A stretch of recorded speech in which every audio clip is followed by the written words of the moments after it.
मित्रों, आपका बहुत बहुत स्वागत है हमारे चैनल भज राधे पर। मित्रों, कल 13/4/2024 को 5वां नवरात्र है। माँ स्कंद माता का दिन है। तो आज हम आपको सुनाएंगे स्कंद माता की कथा। सुनने से पहले यदि आप हमारे चैनल पर नए हैं तो हमारे चैनल को सब्सक्राइब करें और जानकारी अच्छी लगे तो लाइक करना ना भूलें।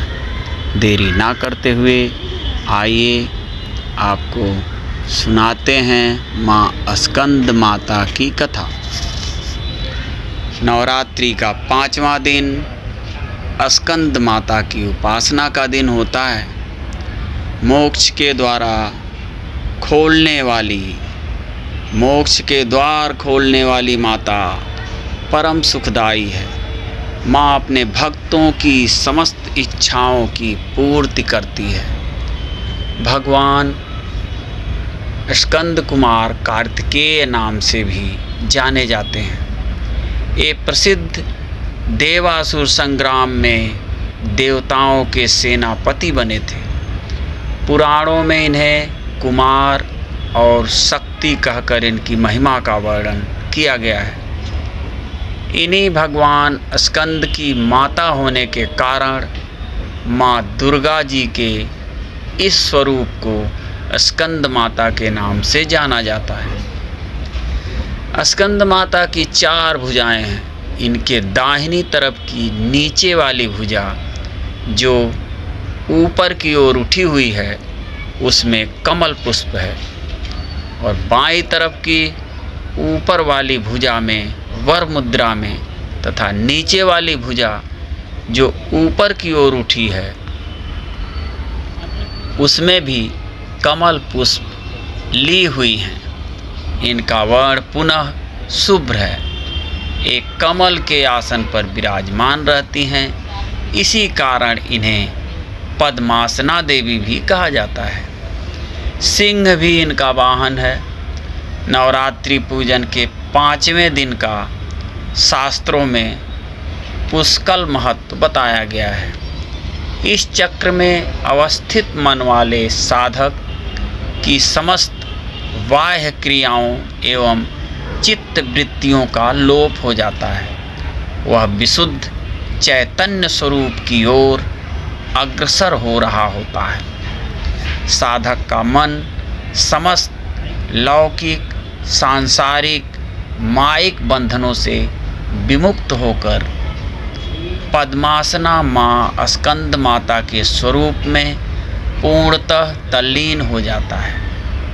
इस समय साधक को पूर्ण सावधानी के साथ उपासना की ओर अग्रसर होना चाहिए। उसे अपनी समस्त ध्यान वृत्तियों को एकाग्र रखते हुए साधना के पथ पर आगे बढ़ना चाहिए। माँ स्कंद माता की उपासना से भक्त की समस्त इच्छाएं पूर्ण हो जाती हैं। इस मृत्युलोक में ही उसे परम शांति और सुख का अनुभव होने लगता है। उसके लिए मोक्ष का द्वार स्वमेव सुलभ हो जाता है।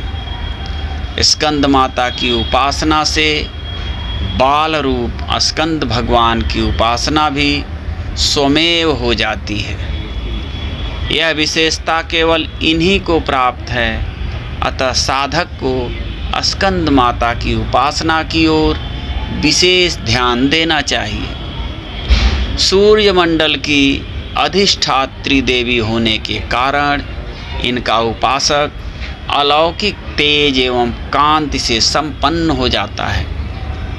एक लौकिक प्रभामंडल अदृश्य भाव से सदैव उसके चतुर्दिक परिव्याप्त रहता है।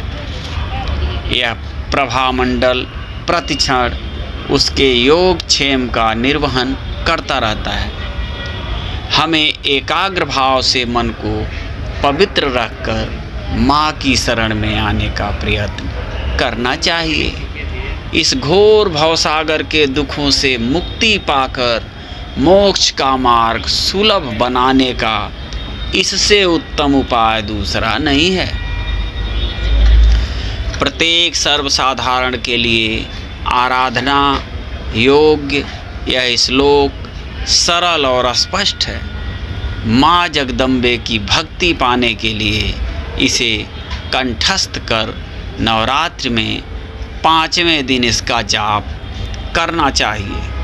या देवी सर्वभूतेषु माँ स्कंद माता रूपेण संस्थिता नमस्तस्यै नमस्तस्यै नमस्तस्यै नमो नमः। अर्थात हे माँ सर्वत्र विराजमान और स्कंद माता के रूप में प्रसिद्ध अम्बे, आपको मेरा बार बार प्रणाम है, या मैं आपको बारंबार प्रणाम करता हूँ। हे माता, मुझे सब पापों से मुक्ति प्रदान करें। इस दिन साधक का मन विशुद्ध चक्र में अवस्थित होता है। इसके विग्रह में भगवान स्कंद जी बाल रूप में इनकी गोद में बैठे होते हैं। सिंहासनगता नित्यं पद्माश्रित करद्वया शुभदास्तु सदा देवी स्कंद माता यशस्विनी।